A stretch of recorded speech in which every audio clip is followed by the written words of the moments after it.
Olá, tudo bem?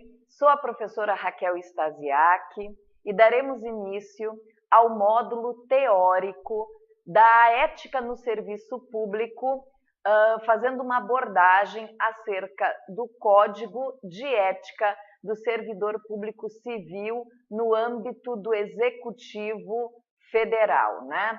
Esse Código de Ética, ele foi aprovado em 1994, através de um decreto do presidente da República, tá? Definindo normas, né, de conduta, de comportamento aos servidores públicos federais, tanto da administração pública direta quanto indireta. Então vamos lá, direto aqui a nossa abordagem. Trata-se de um módulo teórico, tá? Onde nós vamos enfrentar o Código de Ética Profissional do Servidor Público Civil do Poder Executivo Federal, aprovado pelo decreto do presidente da República em 1994, o decreto 1171. Esse decreto, ele vem sendo cobrado com força nos concursos públicos do âmbito federal. E o que encontramos nesse decreto? No fundo, tudo o que o candidato já sabe, né? Porque um código de ética traz regras de conduta, né? Ou como o código chamou de princípios deontológicos, tá? São regras de conduta que o servidor público federal deve seguir no exercício, né, da sua profissão, no exercício da função pública, que, como o código preconiza, deve ser encarado como um exercício profissional. E nesse exercício profissional, o servidor deve se ater a normas de conduta, a condutas que definem o comprometimento ético do servidor com o exercício da função pública. Então vamos ao decreto, tá? Decreto 1171, que aprovou o Código de Ética Profissional do Servidor Público Civil. Isso já te chama atenção, porque os militares, servidores públicos militares federais, não estão sujeitos a este Código de Conduta, tá? Esse decreto, ele é um ato normativo que vigora, que tem aplicabilidade no âmbito do Poder Executivo Federal, tanto na administração pública direta quanto indireta. Então vamos lá aos regramentos. Primeiro item que eu chamo atenção, que eu destaco, é a finalidade, né? Trata-se de um decreto que foi expedido pelo presidente da República. Então, nós sabemos que, nos termos da Constituição Federal, o presidente da República pode editar decretos no intuito de regulamentar normas legais, né, no intuito de regulamentar disposições previstas em lei. No caso aqui, tá, o Código de Ética, ele tem como fundamento alguns preceitos legais, como, por exemplo, a Lei da Improbidade Administrativa, a Lei 8.112 no tocante a deveres e proibições aplicáveis aos servidores federais, ainda os princípios que norteiam a administração pública previstos no artigo 37 da Constituição, apenas para citar: legalidade, impessoalidade, moralidade, publicidade e eficiência. Então, a finalidade do nosso decreto 1171 em 1994 foi aprovar um código de condutas, né, o Código de Ética Profissional do Servidor Público Civil do Poder Executivo Federal. Então, qual foi a finalidade do decreto em estudo agora, do decreto 1171 de 94? Qual foi a finalidade? Aprovar o Código de Ética Profissional do Servidor Público Civil, portanto, esqueçam os militares, de que poder? Do âmbito do Poder Executivo Federal, tá? Bom, fundamentos legais usados para que o presidente da República pudesse editar esta norma? Quais foram os fundamentos legais? O artigo 37 da Constituição, que dispõe sobre os princípios que norteiam a administração pública: legalidade, impessoalidade, moralidade, publicidade e eficiência. Também tem como fundamento o artigo 116 da Lei 8.112, que dispõe sobre os deveres dos servidores públicos federais. Temos o artigo 117 da Lei 8.112, que dispõe sobre as proibições, o que os servidores públicos federais não poderão, quais são as condutas, né, que os servidores públicos federais não poderão ter, as proibições, as condutas proibitivas. E ainda destaca como fundamento legal para a edição do decreto o artigo 10, 11, 12 da Lei 8.429 de 92, a Lei da Improbidade Administrativa, e o artigo 10, 11 e 12 prevê os atos, né? Esses artigos, então, informam e qualificam e caracterizam os diversos tipos de atos de improbidade administrativa. Então, tendo como fundamento estas disposições legais, é que o presidente da República, em 1994, editou um decreto. Nós sabemos que o decreto do chefe do Poder Executivo não é uma lei, é um decreto do chefe do Executivo, ou seja, um ato administrativo de caráter normativo, que tem como objeto, finalidade, a regulamentação de disposições legais, né? E os fundamentos, as disposições legais usadas como fundamentação para a edição do decreto do Executivo são essas aqui: 37 da Constituição, artigo 116 e 17 do regime jurídico do servidor federal, Lei 8.112, e o artigo 10, 11 e 12 da Lei da Improbidade Administrativa.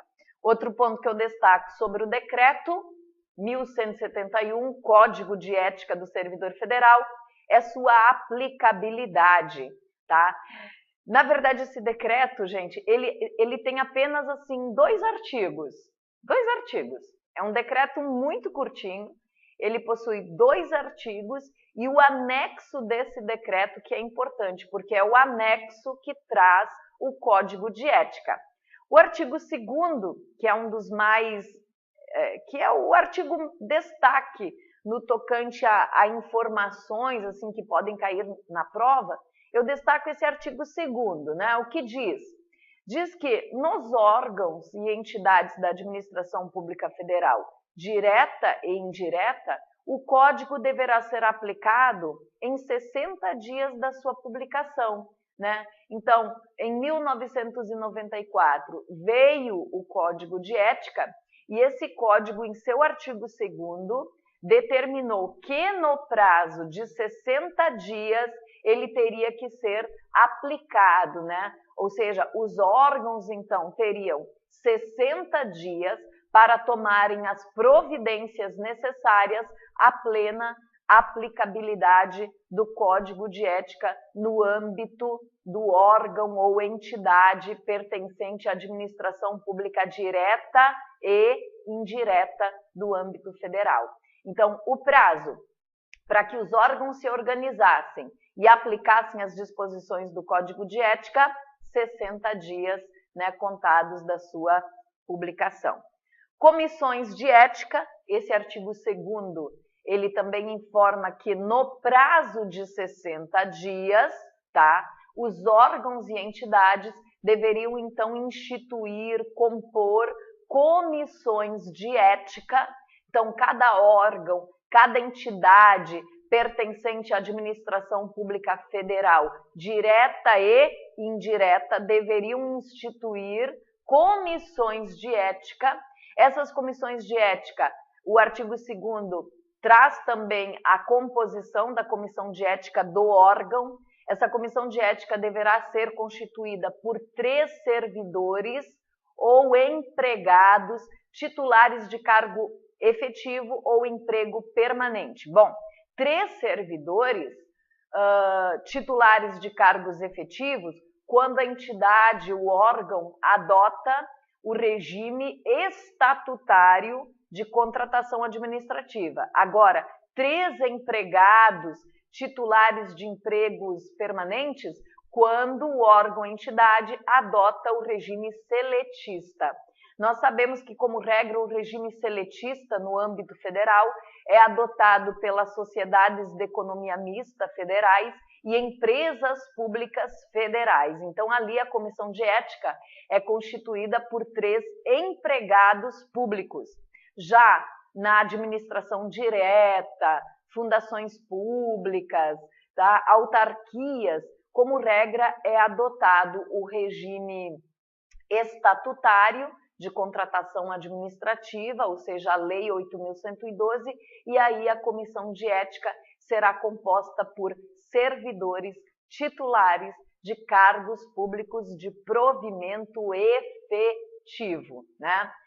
Bom, então em 60 dias, o órgão ou entidade deverá constituir a comissão de ética no âmbito daquele órgão, constituída por 3 servidores efetivos, ou se a entidade adota o regime seletista, 3 empregados públicos. Uma vez constituída a comissão de ética, o órgão ou entidade deverá comunicar essa constituição a um órgão. O artigo 2º diz que, uma vez constituída a comissão de ética, a entidade ou o órgão da administração federal deverá comunicar que já tem uma comissão de ética constituída a que órgão? Memoriza esse órgão porque pode ser objeto de concurso. Secretaria de Administração Federal da Presidência da República. Foi constituída a comissão de ética no âmbito do órgão? Deve ser comunicado para a Secretaria de Administração Federal da Presidência da República. Tá bem? Esse, basicamente, é o conteúdo, né, do nosso Código de Ética. Apenas 2 artigos, né? Destaco ainda que, para o nosso Código de Ética, o conceito de servidor. Vamos lá, então. Quem é o servidor que se sujeita ao comprometimento ético previsto no nosso Código de Ética? Bom, é um conceito de servidor bem amplo, tá? O conceito de servidor público previsto no Código de Ética, ele é amplo. Você precisa ter cuidado, não pode confundir, por exemplo, com o conceito de servidor previsto na Lei 8.112, que é o regime jurídico dos servidores públicos federais. Esse conceito lá na Lei 8.112 é um conceito em sentido estrito, é um conceito olhando apenas para a Lei 8.112. A quem se aplica a Lei 8.112, o regime jurídico do servidor federal? Àquele que foi legalmente investido num cargo público, seja ele efetivo ou em comissão. Mas para o nosso Código de Ética, o conceito de servidor público é muito mais abrangente, é muito mais amplo, tá? E ele abrange, então, todo aquele, né, indivíduo que presta serviços dentro de uma repartição pública, pode ser de natureza permanente, pode ser de natureza temporária, pode ser de natureza excepcional, ligado direta ou indiretamente a qualquer órgão do poder estatal, tá? Bom, o conceito, então, para o nosso Código de Ética de servidor público, ele abrange indivíduos contratados de forma permanente no âmbito da administração pública, e aí eu destaco a contratação prevista no artigo 37, inciso 2 da Constituição Federal, né, que dispõe a investidura em cargos públicos e empregos públicos exige concurso público, né? Então, estes indivíduos que ingressaram na administração pública via concurso, tá? Eles possuem uma contratação de natureza permanente. A lógica que esses indivíduos selecionados por concurso, contratados mediante concurso público, eles tenham uma natureza de permanência, né? Uma contratação cuja natureza é permanente. Tanto é que no cargo público efetivo, após 3 anos de exercício no cargo e uma avaliação especial de desempenho, aquele servidor adquire estabilidade. Mas no próprio artigo 37, inciso 2, nós temos exceção. Nós temos um sujeito que pode ser contratado para desempenhar uma função pública de maneira temporária, né? Que é o exemplo do cargo comissionado. O cargo em comissão, a própria Constituição informa no artigo 37, inciso 2, que ele é um sujeito admitido nos quadros da administração por livre nomeação, né, livre nomeação, mas o seu vínculo com a administração pública, ele é precário, ele é temporário, porque a Constituição também dispõe que ele é de livre exoneração, né, que é um exemplo de um agente público contratado temporariamente, livre nomeação, livre exoneração. Temos ainda os contratados de maneira excepcional pela administração pública. Exemplo está no artigo 37, inciso 9 da Constituição Federal. Temos aqueles contratados também de forma temporária, mas contratados de maneira excepcional. Por que excepcional? Porque foge à regra do concurso público. O artigo 37, inciso 9, prevê a contratação de servidores públicos excepcionalmente para atender um excepcional motivo de interesse público, né? Normalmente são contratações ligadas a emergências, urgências, calamidades, epidemias na área da saúde. Então, desde que a situação esteja autorizada em lei, o órgão poderá contratar excepcionalmente pessoas sem concurso público, mas é por prazo determinado. Artigo 37, inciso 9 da Constituição. Ou também você pode entender outros indivíduos contratados de forma direta ou até indiretamente, né? Colaboradores que prestam serviços públicos na administração pública também entram nesse conceito, né? Exemplo, agentes públicos honoríficos que desempenham serviço público de caráter relevante, mas sem nenhuma contraprestação, né? Ou seja, sem receber, sem auferirem remuneração pelos serviços prestados. Eles também entram nesse conceito de servidor. Estagiários que desempenham, né, funções públicas no âmbito de uma repartição também entram no conceito de servidor. Então, é um conceito muito amplo, tá? Está sujeito ao comprometimento ético qualquer indivíduo que esteja exercendo função pública, seja contratado de forma direta ou até indiretamente, ou seja, um terceirizado que desempenha ali uma função pública também está sujeito ao Código de Ética. Isso tudo conforme o inciso 24 do nosso Código de Ética, Decreto 1171. Então, cuidado, conceito de servidor no Código de Ética amplo, abrangente, né, sendo aplicado a qualquer indivíduo que desempenhe uma função pública, pode ser de natureza permanente, temporária, excepcional, provisória, sem remuneração inclusive, contratado diretamente ou indiretamente, está ali, né, por uma outra forma de contratação, mas está ali exercendo uma função pública, é regido e está comprometido aos preceitos éticos previstos no Decreto 1171. Fechou? Vamos seguir. E aí, já entramos no anexo do Decreto 1171, que dispõe do Código de Ética. Então, agora vamos entrar no Código de Ética.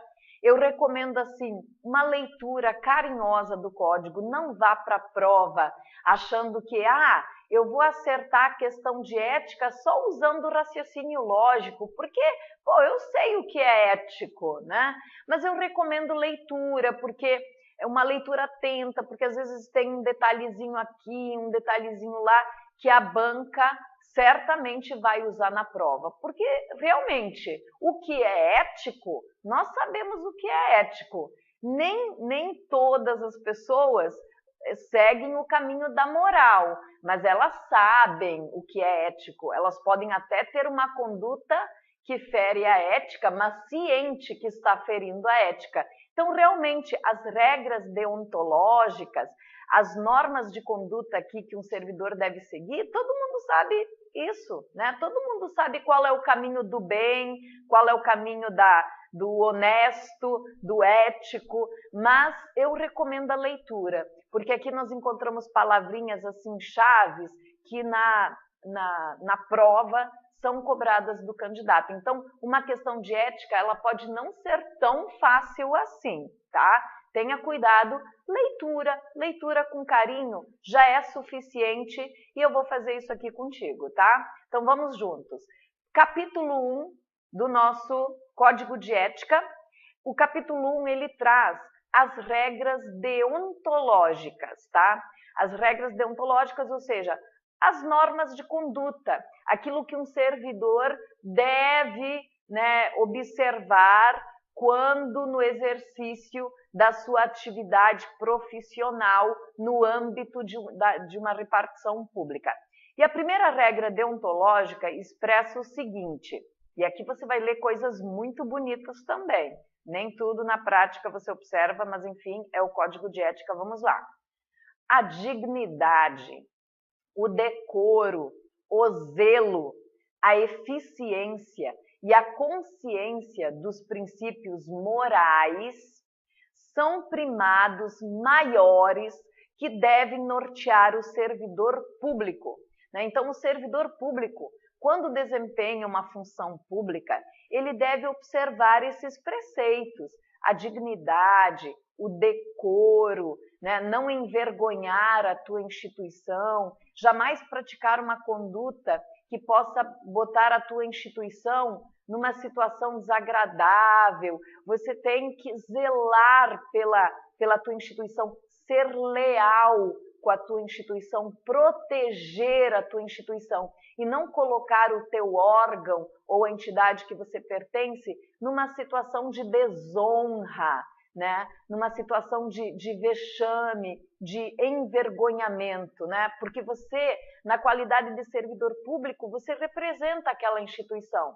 E tudo que você faz, seja no exercício da função ou fora do exercício da tua função, podem ferir a dignidade e o decoro da função pública e causar vergonha para a tua instituição. Então, pelo contrário, o que se espera de um servidor? Que ele exerça sua função pública com decoro, que ele exerça sua função pública com dignidade, sendo leal à instituição que representa, defendendo a instituição que representa e jamais colocando ela numa situação de desonra, de vexame, de envergonhamento. Poxa, esse servidor é o meu servidor. Que fiasco, que vergonha, que vexame ele nos causou, Então, exercer, atuar com decoro, com dignidade, com zelo à sua instituição, com eficácia, preocupado em prestar o serviço público ao usuário com eficácia, procurando deixar o usuário do serviço público satisfeito e com economia, que é aquela eficiência do servidor no âmbito da administração e com aquela consciência de que não basta no âmbito da administração pública só respeitar a lei, você precisa levar contigo o preceito ético, né? Exercer condutas dentro da moralidade administrativa. E no próximo bloco, nós vamos falar mais sobre isso, tá bem? Então, até lá, daqui a pouquinho.